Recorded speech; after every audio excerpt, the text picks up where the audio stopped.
قرآن کی جب بہت ایسی آیات سامنے آئیں جو ہمارے فائدے کی آیات ہیں، ہم کہتے ہیں یہی اسلام ہے، عین اسلام یہی ہے۔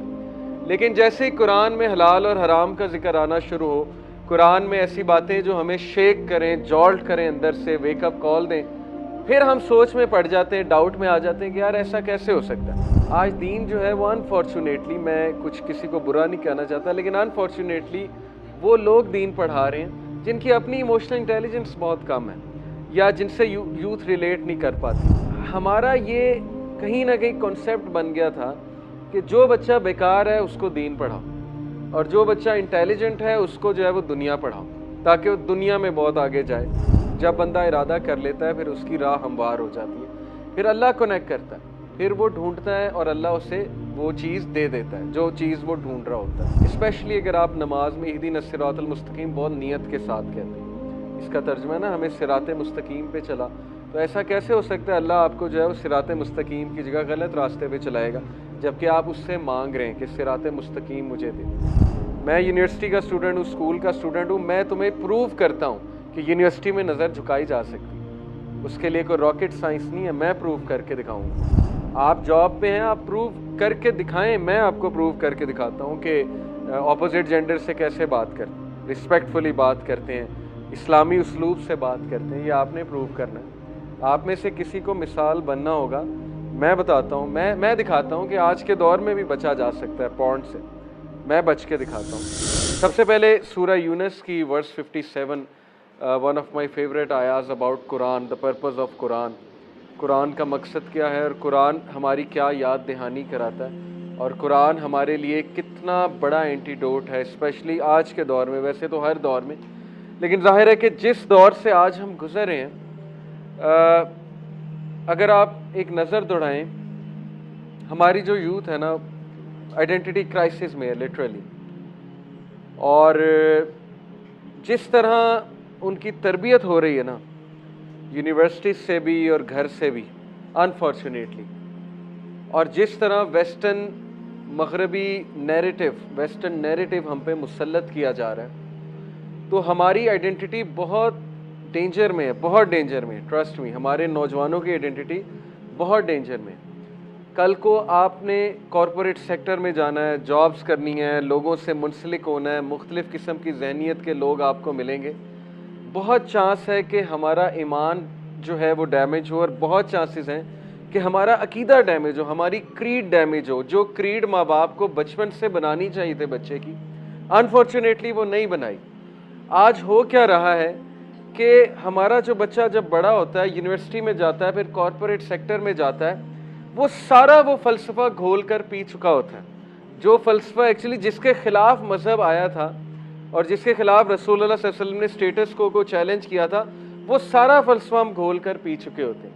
اس کے بعد جب دین ہمارے سامنے آتا ہے نا، اور قرآن کی آیات ہمارے سامنے آتی ہیں اور مقصد حیات ہمارے سامنے آتا ہے، تو یا تو ہم ڈپریس ہو جاتے ہیں کہ یار یہ کیا ہے، یہ کیسے ہو گیا، ایک دم جب ہماری آنکھیں کھلتی ہیں کہ یہ کیا بات ہوئی، یا پھر ہم اس کا انکانشیسلی انکار کر دیتے ہیں کہ یہ تو کوئی بہت ہی مشکل چیز ہے، ایسا تو نہیں ہو سکتا، ایسا کیسے ہو سکتا ہے۔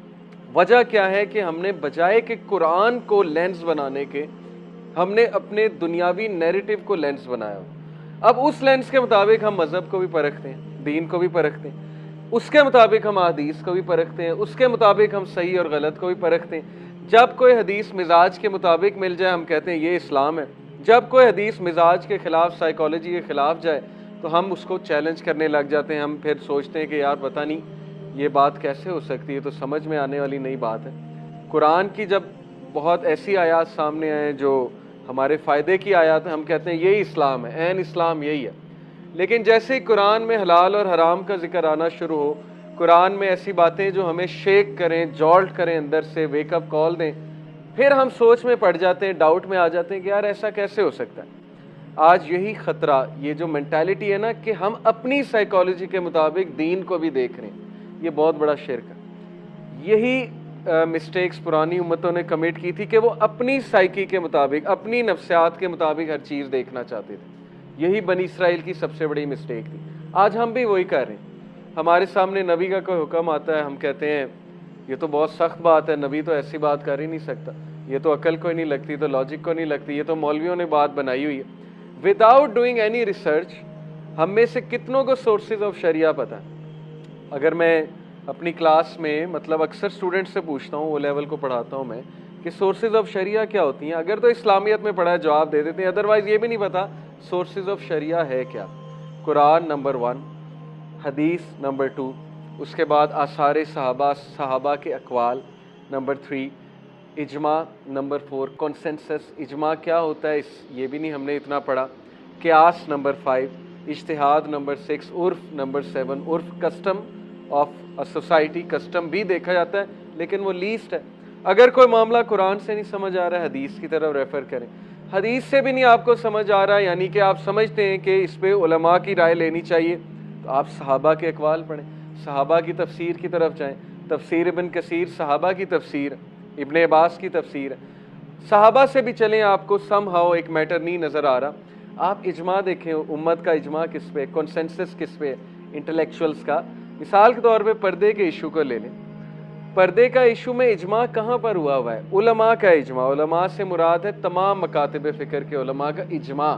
کنسنسس دیکھیں کہ پردہ کیا ہوتا ہے, عورت کا پردہ کیا ہے, مرد کا پردہ کیا ہے, یہ ایشو ہے کیا پردے کا, حجاب کیا ہوتا ہے.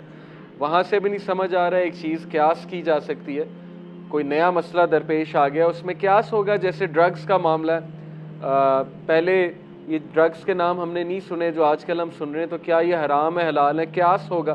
قیاس ہوتا ہے انالوجی, ایک چیز کے ساتھ, جو چیز ویل ڈیفائنڈ ہے اس کے ساتھ انالوجی کریٹ کر کے ایک چیز کو پرکھا جاتا ہے, دیکھا جاتا ہے, علماء کا کام ہے. کوئی بہت بڑا نیا مسئلہ آ گیا, اس میں اجتہاد ہوگا. جیسے آرگن ڈونیشن, ایک بندہ مرنے سے پہلے اپنی آنکھیں ڈونیٹ کر سکتا ہے کہ نہیں کر سکتا, اس کے لیے اجتہاد ہوگا. برائلر چکن حلال ہے حرام ہے, اس کے لیے اجتہاد ہوگا. اگر چکن جو ہے اس کو آپ ذبح کرنے کی بجائے مشین پہ ڈالتے ہیں, اور مشین جو ہے وہ ٹکا ٹک ذبح کر رہی ہے, ایک ہوتی ہے نا مشین کہ ہر کسائی ہائر کرنا پڑے گا, تو مشین سے ذبح کر دیتے ہیں, یہ حلال ہے حرام ہے, اجتہاد ہوگا. اوکے, ڈاکٹرز جو ہیں MBBS والے, وہ ڈیڈ باڈی کو اسٹڈی کر سکتے ہیں کہ نہیں کر سکتے ہیں, اس کے لیے انہیں دل نکالنا پڑے گا ڈیڈ باڈی کا, کیا یہ ڈیڈ باڈی کی تصحیح ہے یا جائز ہے, اس پر اجتہاد ہوگا. تو اجتہاد ان معاملات پہ ہوتا ہے. اور پھر اینڈ میں عرف بھی دیکھا جاتا ہے کہ ایک معاشرے کا عرف کیا ہے. اب یہ ساری سورسز آف شریعہ کو چھوڑ کے ہماری سورس آف شریعہ سب سے پہلے عقل, کہ مجھے صحیح لگتی ہے کوئی چیز کہ نہیں لگتی. عقل تو ہے ہی نہیں کہیں سورس آف شریعہ میں, کیونکہ عقل سب کی مختلف ہے. آج ہم جتنی ڈیبیٹس فیس بک پہ کر رہے ہوتے ہیں, کس بیسس پہ؟ عقل کی بیسس, کہ نہیں میرے خیال میں یہ بات ہے. آپ کا خیال میٹر نہیں کرتا اگر آپ کے پاس علم نہیں ہے. آپ کا خیال باقی معاملات میں میٹر کر سکتا ہے, پالیٹکس میں ہو سکتا ہے, کر سکتا ہے, لیکن وین اٹ کمز ٹو مذہب اسلام, یور اوپینین ڈزنٹ میٹر, کیونکہ ہمارے پاس نالج بہت کم ہے, ہم نے دین پڑھا کتنا ہے. تو یہ چیز ہماری درست ہونے والی ہے کہ ہم علم کی طرف کیوں نہیں آتے, ہم کیوں نہیں اسلام کا نالج خود لیتے ہیں.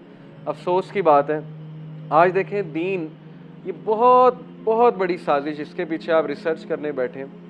آج دین جو ہے وہ انفارچونیٹلی, میں کچھ کسی کو برا نہیں کہنا چاہتا, لیکن انفارچونیٹلی وہ لوگ دین پڑھا رہے ہیں جن کی اپنی ایموشنل انٹیلیجنس بہت کم ہے, یا جن سے یوتھ ریلیٹ نہیں کر پاتی. میں کسی کو نہیں ٹارگٹ کرنا چاہ رہا, نہ مدارس کو کہنا چاہ رہا ہوں, نہ قاری صاحب کو کہنا چاہ رہا ہوں, لیکن انفارچونیٹلی بات یہ ہے کہ ہمارا یہ کہیں نہ کہیں کانسیپٹ بن گیا تھا کہ جو بچہ بیکار ہے اس کو دین پڑھاؤ, اور جو بچہ انٹیلیجنٹ ہے اس کو جو ہے وہ دنیا پڑھاؤ, تاکہ وہ دنیا میں بہت آگے جائے.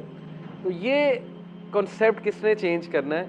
یہ ہم نے ہی چینج کرنا ہے. ہم یہی کہتے ہیں, دیکھیں اگر میری کسی مدرسے کے طالب علم سے بات ہوتی ہے, میں اسے کہتا ہوں آپ فزکس کیوں نہیں پڑھتے, آپ نے بہت پڑھ لیا دین. اب اگر آپ ابھی بھی کہو گے نا کہ میں نے مسجد میں جانا ہے اور بس ایک خطبہ دینا ہے, تو اس لیے دین نہیں پڑھا تھا. رسول اللہ صلی اللہ علیہ وسلم جو ہے وہ نبوت جب آئی تو اللہ نے کہا کم فانذر, اٹھو ڈراؤ, جاؤ سوسائٹی میں جاؤ, معاشرے میں جاؤ, معاشرے میں جا کے دین پریزنٹ کرو, پریکٹیکل امیج پریزنٹ کرو. اس لیے نہیں تھا کہ بس ایک مسجد میں بیٹھ جاؤ اور لوگ تمہارے پاس آئیں گے اور لوگ بس تمہارے پیچھے آ کے نماز پڑھیں گے. یہ پرپز نہیں تھا دین کا. اس کا یہ مطلب نہیں مسجد میں امام نہیں ہونا چاہیے یا مسجد کا امام بننا بری بات ہے, ایسی کوئی بات نہیں ہے. بہت یہ نوبل پروفیشن ہے, پروفیشن کہوں یا ذمہ داری کہنا چاہیے. لیکن یہ کس نے کرنا تھا؟ اگر آپ لوگ اپنے کلاس فیلوز کو دین نہیں وٹنس کرا سکتے, اور انہوں نے وہی وٹنس کرنا ہے جو پہلے سے وٹنس کرتے آ رہے ہیں آپ کے کریکٹر کے تھرو بھی. تو پھر کیا آپ نے جو ہے نبی صلی اللہ علیہ وسلم سے وفاداری کی, پھر میں نے کیا وفاداری کی. اگر میں بھی انہی کی طرح بن رہا ہوں, جن ڈسکشنز میں وہ انوالوڈ ہیں میرے کلاس فیلوز, میں ان کے ساتھ بیٹھ کے ہنستا بھی ہوں, گپے بھی لگاتا ہوں, نہیں انل منکر نہیں کرتا, امر بالمعروف نہیں کرتا, میری کوئی حرکت ایسی نہیں ہے جس سے میں ثابت کروں کہ میں ایک پریکٹسنگ مسلمان ہوں, پھر اسلام کیسے ان تک پہنچے گا؟ یہ ہمارے اندر ایک بہت پرابلمیٹک چیز ہے جس پہ میں آج بات کرنا چاہتا ہوں. دیکھیں میری بھی جو سٹوری, میں نے آپ کو کہا انشاءاللہ نیکسٹ لیکچر میں آپ کو سناؤں گا. میری بھی کوئی سٹوری ایسی ہے کہ میں نے ایک ایسی لائف گزاری, غافل لائف جسے کہتے ہیں, غافلون میں سے تھا, پتہ ہی نہیں تھا صحیح غلط کا, پتہ ہی نہیں تھا, کیئرلیس لائف تھی, کبھی توجہ ہی نہیں دی اس طرف, انٹل ظاہر ہے کہ توجہ اس طرف دینی پڑی. زندگی میں کچھ نہ کچھ ایسا ہوتا ہے کہ انسان کو توجہ دینی پڑتی ہے, اور جب توجہ دی تو پھر یہ ٹھان لی کہ نہیں اب اسلام انشاءاللہ لوگوں تک پہنچانا ہے, اپنے کردار کے تھرو بھی اور اپنی باتوں کے تھرو بھی, اور سٹیٹس کو چیلنج کر کے بھی. یہی مسلمان ہوتا ہے اصل میں. تو قرآن کو پڑھیے. دیکھیں اگر ہم اتنا عرصہ کنیکٹڈ ہیں اس کلاس سے, تو اب ہمیں علم کی طرف آ جانا چاہیے, ہمیں علم کی جستجو میں نکلنا چاہیے. جب علم کی جستجو میں نکلیں گے اللہ خود ہمیں کنیکٹ کرتا جائے گا انشاءاللہ. جب میں ڈیٹیل میں اپنی لائف کے بارے میں بتاؤں گا, آپ لوگ دیکھیں گے کہ میں آج خود حیران ہوتا ہوں کیسے کنیکٹ کیا اللہ نے. میں دبئی بھی گیا ٹریننگ لینے, جب ارادہ تھا دین پڑھنے کا, پھر دبئی تک بھی گئے. انس بھائی سے پتہ نہیں اللہ نے کیسے ملوا دیا, 2010 میں مغیرہ سے کیسے ملوا دیا. میں ڈاکٹر بلال فلپ سے بھی ملا, جو عالم آتا تھا اس سے مستفید ہوتے تھے, فائدہ اٹھاتے تھے. تفسیر جب پڑھنے نکلا انس بھائی کے پاس بھی گیا, مختلف علماء کے پاس گیا, تفاسیر کا مطالعہ کیا. کیونکہ مجھے لگتا ہے کہ الحمدللہ اللہ کی طرف سے ہوا کہ میں نے ارادہ کر لیا تھا دین پڑھنے کا. جب بندہ ارادہ کر لیتا ہے پھر اس کی راہ ہموار ہو جاتی ہے, پھر اللہ کنیکٹ کرتا ہے, پھر وہ ڈھونڈتا ہے اور اللہ اسے وہ چیز دے دیتا ہے جو چیز وہ ڈھونڈ رہا ہوتا ہے.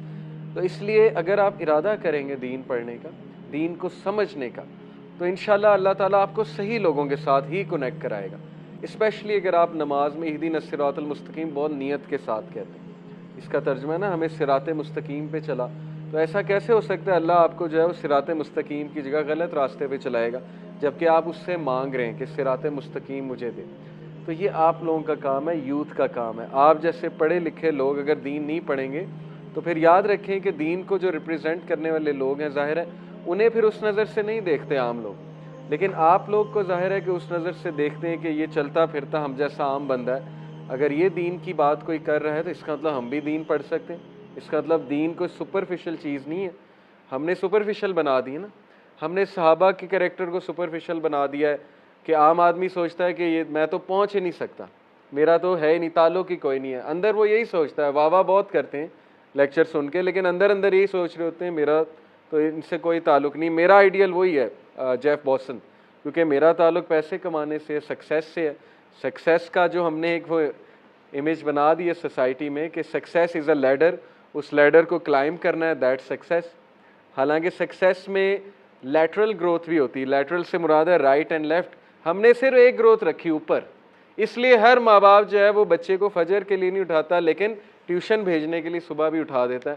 کیوں؟ کیونکہ اسے پتہ ہے اوپر جانا ہے, فرسٹ آنا ہے. فرسٹ سے نیچے اگر آئے, 90% سے اگر نیچے آئے تو بس یہ خاندان میں بدنامی ہو جائے گی, کیونکہ سکسیس کی ڈیفینیشن یہ اوپر جانا ہے بس. تو اوپر جانا سکسیس نہیں ہوتا ہے, رائٹ لیفٹ اور آگے پیچھے لیٹرل گروتھ بھی ہوتی ہے سکسیس کی. یہ ہمیں غلط کانسیپٹ سکسیس کا دیا, اور یہی چیز ہمیں اپنے روزمرہ کے رویے میں, روزمرہ کی حرکات میں نظر آتی. ہر بندہ آگے نکلنا چاہتا ہے, ہر بندہ. ٹریفک کے اشارے پہ کوئی نہیں کھڑا ہونا چاہتا, ہر بندہ دوسرے کو بائی پاس کرنا چاہتا ہے. ہر بندہ چاہتا ہے میں اس سے پہلے آ جاؤں, میں فرسٹ آ جاؤں, میں کہیں پیچھے نہ رہ جاؤں. اور اس جستجو میں آپ دیکھ لیں آج ہم نے کیسا معاشرہ جو ہے کریٹ کر دیا, اور آہستہ آہستہ ہمارا معاشرہ بہت تباہی کی طرف اللہ نہ کرے چلا جائے. تو یہ چیزیں آپ لوگوں نے تبدیل کرنی ہے. سکسیس کی ڈیفینیشن آپ لوگوں نے سمجھنی ہے, مفلحون کی ڈیفینیشن, اس کو ایکٹ کرنا ہے, اس کو ایکٹ کر کے دکھانا ہے.